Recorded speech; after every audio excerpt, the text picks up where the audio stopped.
이 시간 삼위일체 하나님이라는 제목으로 하나님의 말씀을 전하도록 하겠습니다. 지금 저와 함께 이 하이델베르크 요리문답 세 부분 가운데 두 번째 어떻게 구원을 받는지에 대해서 지금 살펴보고 있는 중입니다. 하이델베르크의 두 번째 부분은 하나님의 공의에 대해서 시작하여서 하나님과 우리 사이에 중보자로 우리 주 예수 그리스도가 필요하다는 이 말씀을 나누었습니다. 하나님의 공의에 만족시킬 중보자로 예수 그리스도가 참 인간이면서 동시에 참 하나님이라고 했습니다. 그러면 여기서 어떻게 이 중보자 예수님과 우리와 연결되는가 하는 이 문제를 생각해 보지 않을 수가 없습니다. 그래서 지난 시간 우리가 중보자와 연결되는 것, 그것은 다른 것이 아니라 참된 믿음이라고 이렇게 얘기했습니다. 그래서 참된 믿음에 대해서 말씀을 나눴는데 지난 시간에 이 말씀 중 핵심을 꼽으라 한다면 저는 이 두 가지를 말씀드리고 싶습니다. 첫 번째 핵심은 우리 믿음의 주체도 내가 아니라 하나님이라는 사실입니다. 하이델베르크 요리문답 제21문은 참된 믿음은 무엇입니까? 라고 이렇게 묻고 그에 대한 대답은 성경에 나와 있는 이 복음을 또 알고 또 확신하는 것, 신뢰하는 것이라고 했는데 이 모든 내용의 주어가 바로 이 하나님이었습니다. 그러니까 성경 말씀이 깨달아지는 것도 예수 그리스도의 십자가 죽음과 부활이 믿어지고 확신되는 것도 모두 이 하나님의 은혜입니다. 로마서 8장 30절 말씀입니다. 로마서 8장 30절 말씀입니다. 또 미리 정하신 그들을 또한 부르시고 부르신 그들을 또한 의롭다 하시고 의롭다 하신 그들을 또한 영화롭게 하셨느니라. 아멘. 우리의 믿음을 시작하신 하나님께서는 우리의 믿음의 과정과 또 우리 믿음의 최종 완성까지 함께 하시는 분입니다. 그래서 참된 믿음의 주체는 내가 아니라 하나님이 되십니다. 두 번째로 참된 믿음을 생각할 때 요한복음 15장에 이 포도나무와 이 가지 이미지를 기억하시길 바란다고 했습니다. 믿음을 이미지로 떠올릴 때 포도나무와 이 가지 비유를 연상하면 좋겠습니다. 포도나무와 이 가지 비유는 접붙임의 이야기입니다. 포도나무이신 예수님께 우리가 가지로서 이 믿음으로 접붙여지면 이 아름다운 구원의 열매를 많이 맺게 된다는 말씀입니다.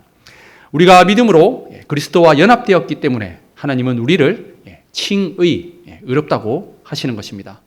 우리가 믿음으로 그리스도와 연합되었기 때문에 이 땅에서 우리는 거룩하게 되는 성화의 삶을 살아갈 수 있는 것입니다. 우리가 믿음으로 그리스도와 연합되어 있기 때문에 마지막 날에 다시 살아나는 부활이 우리에게 있는 것입니다. 이처럼 참된 믿음은 우리를 그리스도와 연합하여 구원의 모든 은혜를 누리게 합니다. 하이델베르크 요리문답 제20문답은 그리스도에게 연합되어 그의 모든 은덕을 받아들이는 사람들만 구원을 받는다고 말했습니다. 여기서 이 연합된다는 말이 접붙여졌다는 이 말인데 참된 믿음은 예수님께 연합된 자, 즉 접붙임을 받은 자로서 예수님께 속한 자를 말합니다. 포도나무에 이 접붙인 가지를 떠올리면서 참된 믿음으로 그리스도와 연합되어 있는 이 삶을 잘 이미지로 기억하시면 좋겠습니다. 이어서 이 하이델베르크 요리문답은 그러면 우리는 무엇을 믿어야 하는지를 묻고 그 답으로 복음에 약속된 이 모든 것을 믿어야 하는데 사도신경이 요약해서 가르쳐준다고 답을 하고 있습니다. 오늘 살펴볼 이 하이델베르크 요리문답은 22문답에서 25문답인데 역시 제가 문을 읽으면 우리 성도님들은 답을 읽으면서 함께 쭉 읽어보도록 하겠습니다. 하이델베르크 요리문답 제22문입니다. 제가 문을 읽겠습니다. 그러면 그리스도인은 무엇을 믿어야 합니까?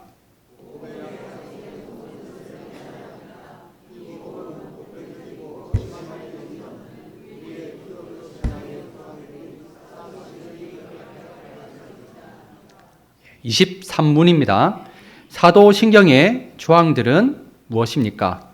잠시만요. 이건 너무 길어서 홀수는 우리 성도님들, 짝수는 제가 읽도록 하겠습니다. 함께 교독하면서 읽도록 하겠습니다.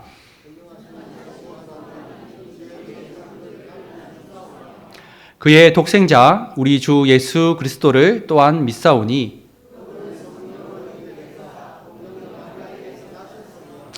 본디오 빌라도 아래에서 고난을 받으사 십자가에 못 박히시고 죽으시고 장사되셨고 음부에 내려가셨으며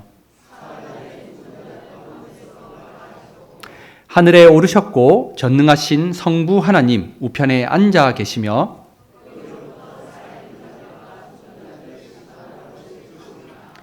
성령을 나는 믿사오며 제3과 12절은 함께 읽겠습니다. 영원한 생명을 믿사옵나이다. 아멘. 이제 다시 문답으로 읽도록 하겠습니다. 제가 문을 읽겠습니다. 24문입니다. 이 조항들은 어떻게 나누어집니까?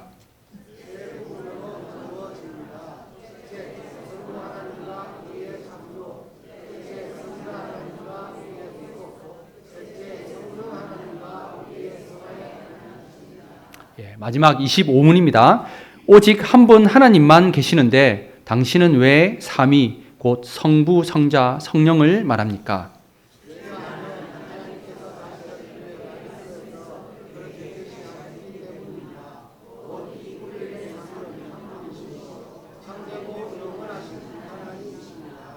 아멘. 예.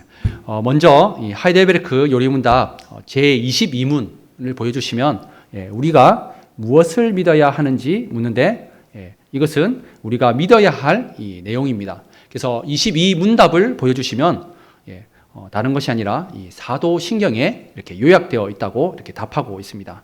그래서 이어지는 이 하이델베르크 제23문은 이 사도신경의 조항들을 묻고 그리고 제24문답 보여주시면 우리가 예배 전 이 신앙으로 고백하는 이 사도신경 전문이 이렇게 기록되어 있습니다. 이처럼 하이델베르크 요리문답은 우리가 믿어야 할 내용이 사도신경에 요약되어 있다고 이렇게 말씀을 드리고 있습니다. 쉽게 말씀을 드리자면 우리가 구원받는 믿음의 가장 중요한 핵심이 사도신경 안에 모두 정리되어 있다는 말씀입니다. 우리보다 앞선 신앙의 선배들도 우리처럼 이 구원에 대해서 어떻게 생각해야 되고 어떻게 믿어야 되는지를 궁금해했고 초대교회 성도들은 그 구원을 위한 가장 기초적인 교리들을 사도신경 안에 이렇게 요약했습니다. 그리고 이 하이델베르크 요리문답을 작성한 종교개혁자들도 이 사도신경의 위대함을 잘 알고 있었기 때문에 이처럼 사도신경을 통해서 사용해서 우리 믿음과 구원을 가르쳐 주는 것입니다. 사도신경은 원래 이 세례식과 관련해서 작성이 되었습니다.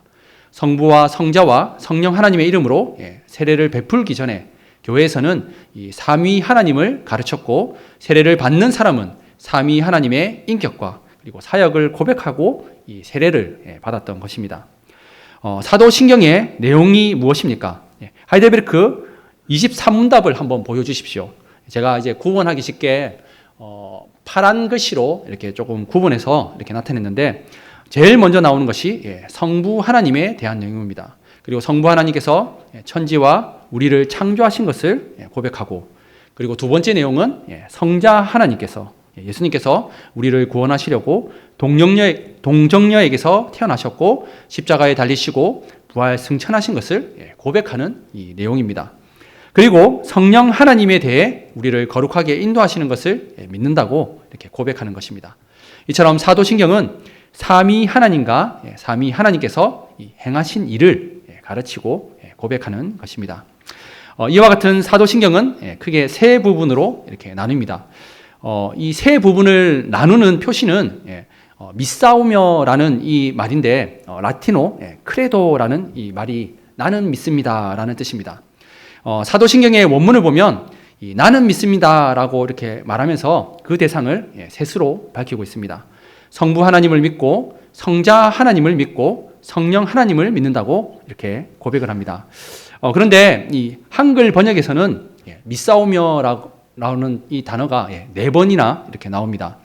한글 사도신경은 이 끝부분에 교회와 제사함과 육신의 부활과 영원한 생명을 열거하고 그것을 이렇게 믿는다고 이렇게 되어 있습니다. 그러니까 이 한글의 문법 구조상 성령 하나님을 믿는다고 고백을 한 뒤에 성령 하나님께서 이 하신 일 다음에도 믿는다는 말이 이렇게 첨가된 것입니다. 이처럼 한글 번역에서는 믿는단 말이 4번 나오지만 라틴어 원문은 성부와 성자와 성령 하나님을 믿는다고 이렇게 3번만 나온다는 사실도 기억하시면 좋겠습니다. 그리고 이제 하이델베르크 제24문답을 한번 보여주십시오. 제24문답도 보시면 사도신경이 이렇게 3부분으로 나뉜다는 것을 알려주고 있습니다. 이 3부분은 첫 번째 부분은 성부 하나님이 계시고 우리를 창조하셨다고 이렇게 알려주고 계십니다. 그리고 두 번째 부분은 성자 하나님이 계시고 또 우리를 구속하셨음을 이렇게 알려주고 있다고 얘기하고 있고, 세 번째 부분은 성령 하나님이 계시고 또 우리를 성화로 나뉜다고, 성화로 이렇게 알려준다고 이렇게 알려주고 있습니다. 이처럼 하이델베르크 요리문답은 이 사도신경을 통해서 삼위 하나님에 대해 알려주고 있으며 우리의 믿음과 구원을 위한 이 기초가 하나님, 삼위 하나님을 아는 것에서 뿌리 내리고 있음을 가르쳐 줍니다. 그리고 그 내용들도 잘 보시면 물론 하나님께서 모든 구원의 과정들을 다 함께 하셨지만 특별히 우리가 이렇게 삼위 하나님으로 구분돼서 하신 일들이 좀 더 이렇게 나타난다는 것을 보여주는데, 그러니까 우리가 믿는 그 믿음 안에서 구원받는 자가 이 삼위 하나님의 구원이 얼마나 큰지를 바라보게 됩니다. 간단하게 살펴봐도 우리를 지으신 하나님, 하나님의 형상으로 지으셨고 또 우리의 삶을 인도하시는 성부 하나님을 바라볼 때 우리의 이 믿음, 구원이 흔들리지 않는 것입니다.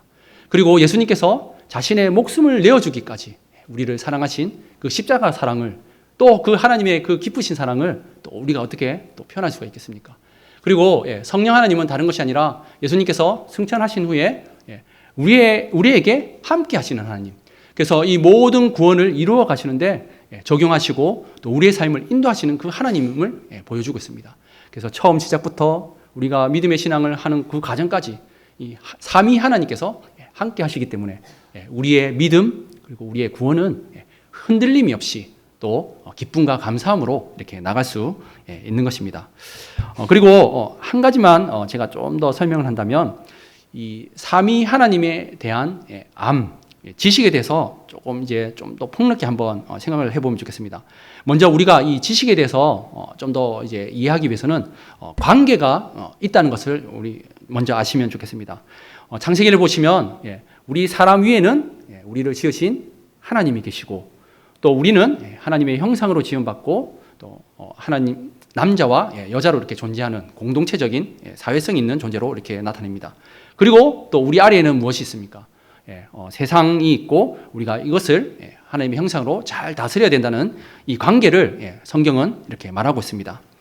여기서부터 이제 지식이 나오는데 학교에서는 이제 하나님을 가르치지 않기 때문에 우리 사람과 또 우리 세상을 이렇게 가르친다고 보시면 됩니다. 특별히 이제 학교에서 배우는 사회 과목들을 생각해 보십시오. 그리고 언어들을 생각해 보십시오. 언어는 사람과 사람 사이에 소통하기 위해서 배우는 지식입니다. 그리고 사회, 정치, 경제, 문화 이런 사회 과목들은 우리가 사람과 사람들 이렇게 살아가면서 우리가 알아야 되는 것들을 가르치는 것입니다. 과학 과목들을 한번 생각해 보십시오. 과학 과목은 우리가 세상과 물질에 대해서 배우는 것입니다. 높은 곳에 있으면 어떻습니까? 떨어지는 중력의 법칙이 있다는 것부터 해서 물질이 어떻게 형성되고 또 그 물질을 어떻게 우리가 잘 조작해서 또 만들어서 또 좋은 물건으로 만들고 이런 것들을 배우는 것이 이 학교에서 배우는 우리 사람과 그리고 이 세상 만물에 대한 것입니다. 그러면 하나님에 대해서는 어디서 배웁니까? 바로 종교입니다. 이 종교를 한자로 보면 마루 종자에 가르칠 종자입니다. 교자, 가르칠 종자는 알겠는데 마루 종자는 조금 생소할 수 있습니다. 해운대에 가면 누리마루가 있습니다. 누리마루. 누리마루라는 뜻은 이 누리라는 것은 이제 순우리말로 세상, 세계라는 뜻이고 이 마루라는 것은 꼭대기, 정상이라는 뜻입니다. 그래서 해운대 누리마루는 세계 정상들이 모인 곳이라는 뜻의 회의한 장소를 누리마루라고 하는데 이때 이 마루가 이 종교에서 쓰는 마루 종자입니다. 그래서 종교라는 뜻은 무엇입니까? 그러면 최고의 가르침이라는 뜻입니다. 왜 최고의 가르침입니까? 우리의 죽음의 문제부터 우리가 어떻게 살아야 되는지 그리고 이 세상의 시작은 어떻게 되었으며 어떻게 끝나는지를 종말을 이렇게 알려주는 것이기 때문입니다. 그리고 특별히 우리의 구원의 문제에 관련된 하나님을 알려주기 때문에 이 종교라는 것은 최고의 가르침입니다. 특별히 이 우리 기독교에서는 신학이라는 이 학문을 통해서 하나님을 또 가르치고 배웁니다. 그런데 이 신학이라는 학문은 다른 일반 학문과는 좀 독특한 점이 있습니다. 예를 들어서 일반 학문은 이제 객관화하기 위해서 어떤 그 대상에 대해서 좀 더 객관화시키기 위해서 동떨어져서 살펴보면서 그 학문을 진행하는 겁니다.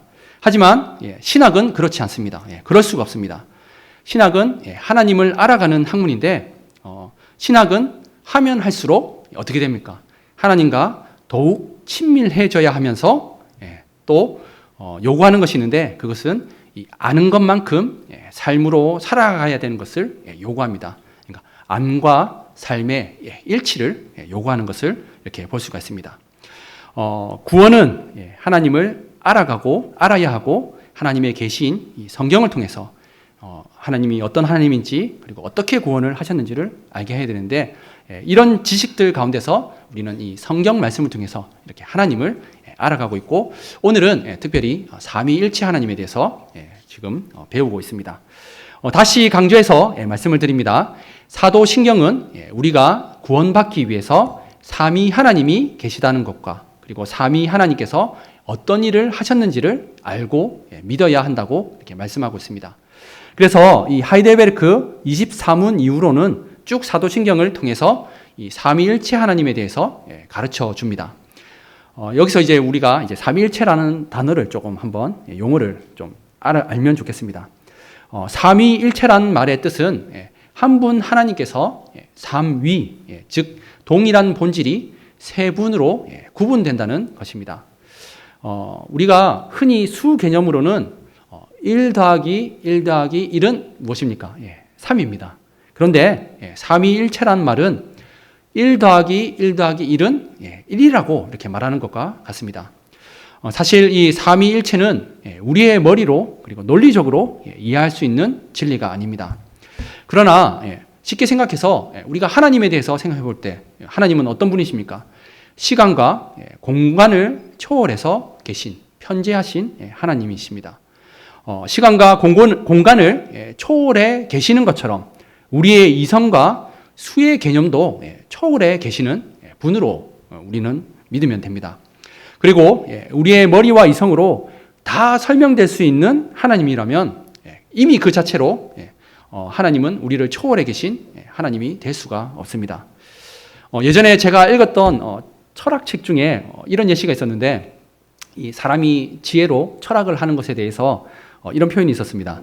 개미가 어떻게 빨간 립스틱을 바른 여자를 이해할 수 있겠냐라는 이 질문이었는데 이거랑 마찬가지로 피조물인 사람이 어떻게 창조주이신 하나님을 다 이해하고 설명할 수 있겠습니까? 그리고 또 지금까지 이 교회는 삼위일체 교리를 논리적으로 설명 불가능하다고 결론을 내렸습니다. 교회는 삼위일체 하나님을 선포하고 가르칠 뿐입니다. 사실 이 삼위일체라는 용어는 성경에 나오는 말이 아닙니다. 그러나 성경에 근거하여서 만든 용어입니다. 하나님께서 우리에게 계시해 주신 이 성경에서 삼위일체 하나님을 말씀하니까 우리는 그 말씀대로 믿는 것입니다. 조금 뒤에 오늘 본문 말씀을 비롯해서 여러 성경 구절을 한번 찾아보면서 아마 확인을 할 것입니다. 이처럼 성경에 이렇게 삼위일체 하나님이 나와 있으니까 우리는 믿는 것이지 우리의 머리와 이성으로는 설명할 수 없다는 사실을 기억하셨으면 좋겠습니다. 그리고 한편 이 삼위일체 교리가 형성된 데에는 이제 또 다른 요인을 들자면 이단이 있습니다. 교회사를 통해 보면 이단들은 보통은 이제 성부 하나님에 대해서는 바르게 고백을 합니다.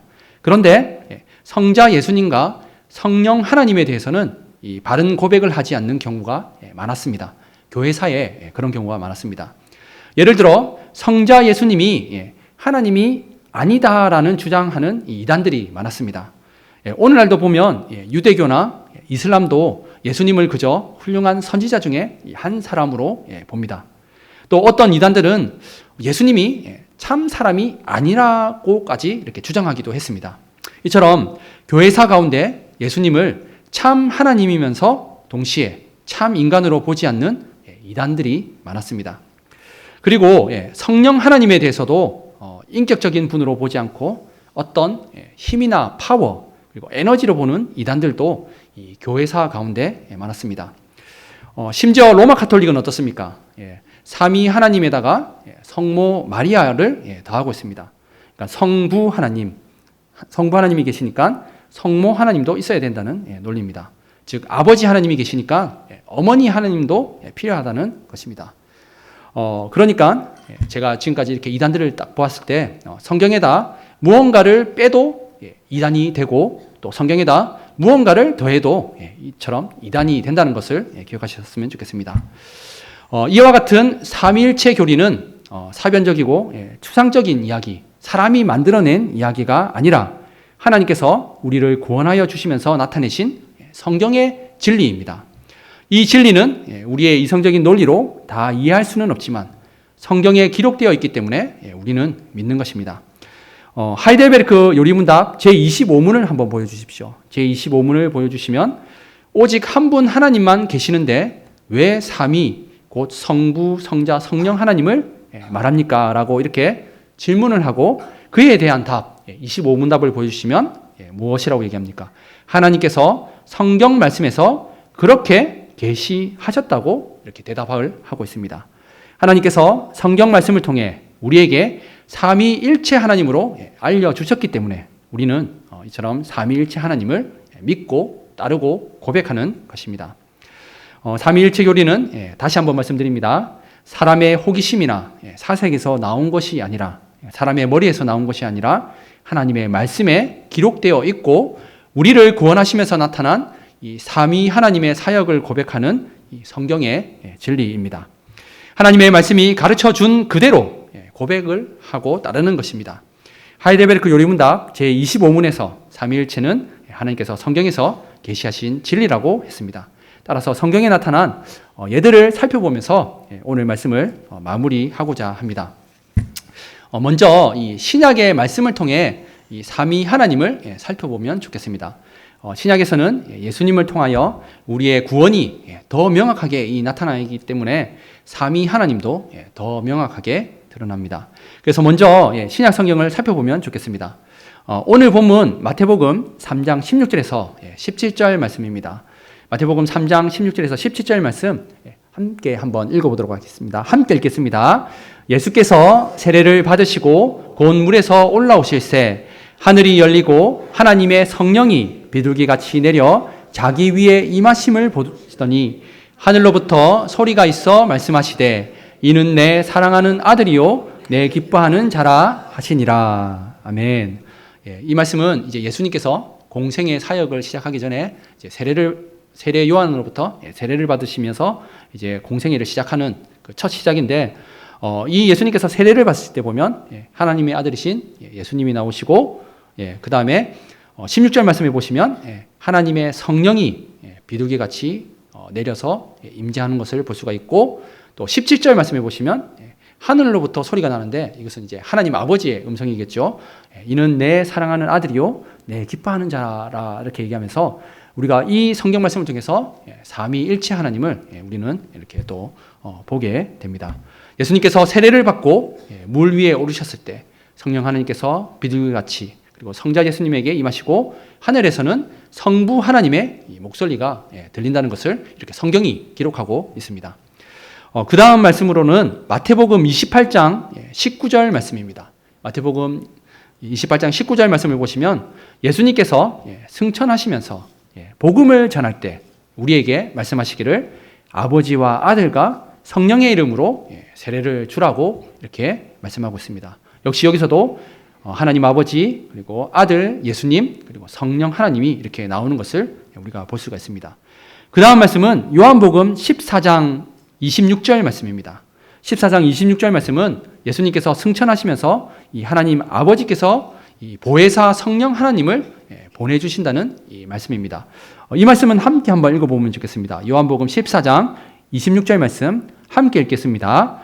보혜사 곧 아버지께서 내 이름으로 보내실 성령 그가 너희에게 모든 것을 가르치고 내가 너희에게 말한 모든 것을 생각나게 하리라. 아멘. 역시 여기도 보면 하나님 아버지가 예수님 이름으로 보내실 성령, 그리고 그 성령 하나님께서 모든 것을 가르치고 또 말한 것을 생각나게 하리라고 이렇게 말하고 있음을 볼 수가 있습니다. 여기서 제가 조금만 더 설명을 드린다면, 제가 예전에도 말씀을 드렸지만 구약시대 때는 보면 하나님께서 택한 백성, 특히 제사장, 왕, 선지자들에게 하나님의 능력을 부어줄 때 성령 하나님이 임하시는 것을 볼 수가 있습니다. 하지만 신약시대는 어떻습니까? 예수 그리스도를 믿는 모든 사람들에게 성령 하나님을 부어주십니다.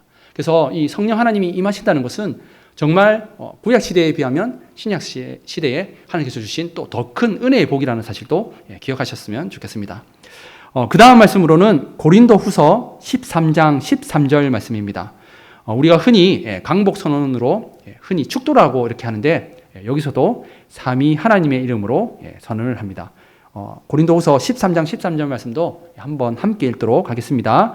주 예수 그리스도의 은혜와 하나님의 사랑과 성령 교통하심이 너희 무리와 함께 있을지어다. 아멘. 하나님께서 특별히 예수 그리스도, 또 하나님 아버지, 성령 하나님께서 우리의 구원과 믿음을 함께 하신다는 사실을 기억하시고 또 힘을 내시고 또 위로를 얻었으면 좋겠습니다. 이제는 구약 성경으로 이렇게 넘어갔으면 좋겠습니다. 구약 성경 창세기 1장 26절 말씀에도 이렇게 우리가 하나님의 복수형을 이렇게 볼 수가 있습니다. 하나님께서 이 말씀은 사람을 창조하실 때인데, 이 창조하실 때를 보면 우리의 형상을 따라 우리의 모양대로 우리가 사람을 만들자라고 이렇게 하고 있습니다. 하나님은 단수인데 하나님께서 우리라고 이렇게 표현하십니다. 이처럼 하나님께서는 한 분이지만 그 안에 어떤 구별이 있다는 것을 암시되어 있는 말씀이기도 합니다. 또 이 구약 성경을 보시면 여호와의 사자가 이렇게 나타납니다. 보통은 이제 천사이지만 어느 경우에는 여호와의 사자인데 우리가 경배해야 할 대상, 경배자로 이렇게 나타나기도 합니다. 사사기 13장 18절 말씀입니다. 사사기 13장 18절 말씀 함께 읽도록 하겠습니다. 함께 읽겠습니다. 여호와의 사자가 그에게 이르되 어찌하여 내 이름을 묻느냐? 내 이름은 기묘자라 하니라. 이 말씀은 이 삼손의 부모님에게 나타난 여호와의 사자인데 자기 자신을 뭐라고 합니까? 기묘자라고 이렇게 말하고 있습니다. 기묘자는 하나님의 별칭입니다. 경이로운 일, 그리고 불가사의한 분이라는 이 뜻인데, 이사야 선지자는 장차 오실 메시아에게 이 단어를 사용했습니다. 그러니까 예수님을 기묘자라고 이렇게 얘기했습니다. 이처럼 이 성경을 조금만 찾아봐도 곳곳에서 이렇게 삼위 하나님을 나타내는 이 구절이 이렇게 나타나는 것을 볼 수가 있습니다. 성령 하나님에 대한 구절도 한번 찾아봤으면 좋겠는데, 사무엘상 16장 13절 말씀입니다. 이것은 이제 다윗이 왕으로 기름 부음 받을 때 나타난 성령 하나님입니다. 이 말씀도 함께 한번 읽어보도록 하겠습니다. 함께 읽겠습니다. 사무엘이 기름 뿔병을 가져다가 그의 형제 중에서 그에게 부었더니 이날 이후로 다윗이 여호와의 영에게 크게 감동되니라. 사무엘이 떠나서 라마로 가니라. 제가 말씀드린 것처럼 이 다윗이 왕으로 세워지고 하나님의 그 권능과 능력을 받을 때 어떻게 합니까? 성령 하나님이 임하신다는 것을 구약 성경에서도 이렇게 말하고 있습니다. 마지막으로 그러면 하나님이 한 분 하나님이라는 구절은 어디 있느냐? 이렇게 또 말씀하실 분이 또 계실 것 같아서 한 구절만 더 찾아보겠습니다. 신명기 6장 4절 말씀입니다. 신명기 6장 4절 말씀도 함께 읽도록 하겠습니다. 이스라엘아 들으라, 우리 하나님 여호와는 오직 유일한 여호와이시니. 아멘. 우리가 이처럼 성경을 저랑 조금 이렇게 살펴봤고 제가 삼위일체에 대해서 설명을 드렸는데, 성경에 오류가 있어서 그런 것이 아닙니다. 우리도 이제 어린아이와 대화할 때 어떻습니까? 유치원 아이들에게 대화할 때 그 수준에 맞는 단어와 용어를 사용하면서 말하는 것이 정상입니다. 이와 마찬가지로 하나님께서 이 성경 말씀을 통해서 하나님 자기 자신을 계시하여서 나타내 주시는데, 우리 피조물인 사람이 그래도 이해할 수 있도록 이렇게 곳곳에 보면 삼위 하나님이 있다는 것, 그리고 한 분 하나님이라는 것을 얘기하고 있습니다. 그래서 우리는 삼위일체 하나님을 믿는다는 것을 기억하셨으면 좋겠습니다. 오늘 말씀의 결론입니다. 하이델베르크 요리문답을 통해서 이제 앞으로 사도신경을 좀 더 자세히 살펴볼 것입니다. 오늘은 그 첫 시간으로 이 사도신경의 전체 구조가 삼위 하나님과 우리의 구원을 위해 이 삼위 하나님께서 하신 일들을 간략하게 살펴보았습니다. 그리고 우리의 이성으로, 우리의 논리로 이해할 수 없기 때문에 제가 오늘은 이 성경 말씀을 조금 찾아보면서 성경에 이렇게 기록되어 있기 때문에 우리가 믿는다는 것을 나타나기 위해서 이 삼위일체 하나님의 근거도 말씀을 찾아보면서 살펴보았습니다. 우리는 무엇보다도 사도신경이 고백하고 있는 내용들을 우리 마음으로 진실로 믿어야 합니다. 특히 하이델베르크 요리문답 제24문답에서 가르쳐주는 이 사도신경의 내용을 분명히 기억하셨으면 좋겠습니다. 왜냐하면 그 내용이 우리가 믿어야 할 구원의 진리이기 때문입니다. 그리고 그 내용들을 보시면 우리가 비록 연약하고 부족하여서 넘어질 때도 있지만 그 구원을 시작하신 하나님께서 그 모든 우리의 삶의 여러 환경과 어려움들과 그 모든 것들을 합력해서 또 우리의 구원을 이루어 가시고 또 끝내는 우리가 예수 그리스도와 연합되어 있기 때문에 부활하고 또 하나님 나라에 들어간다는 것을, 그러니까 이 모든 구원과 믿음이 하나님께서 함께 하신다는 것을 우리가 이렇게 고백하게 됩니다. 사실 저도 살다 보면 참 부족하고 연약해서 눈물이 많이 날 때가 많습니다. 하지만 하나님께서 이 부족한 자를 함께 하신다는 것을 또 믿고 더 예배드리고 기도하면서 살아가면서 또 위로를 얻고 힘을 얻고 또 이렇게 살아갑니다. 우리 모든 성도님들도 삼위일체 하나님의 그 구원과 은혜를 바라보시고 또 비록 우리가 연약하지만 하나님의 은혜 가운데서 힘을 내서 또 한 주간 거룩한 삶을 살아가는 모든 진교회 성도님들 되시기를 삼위 하나님의 이름으로 축복합니다. 제가 기도하겠습니다.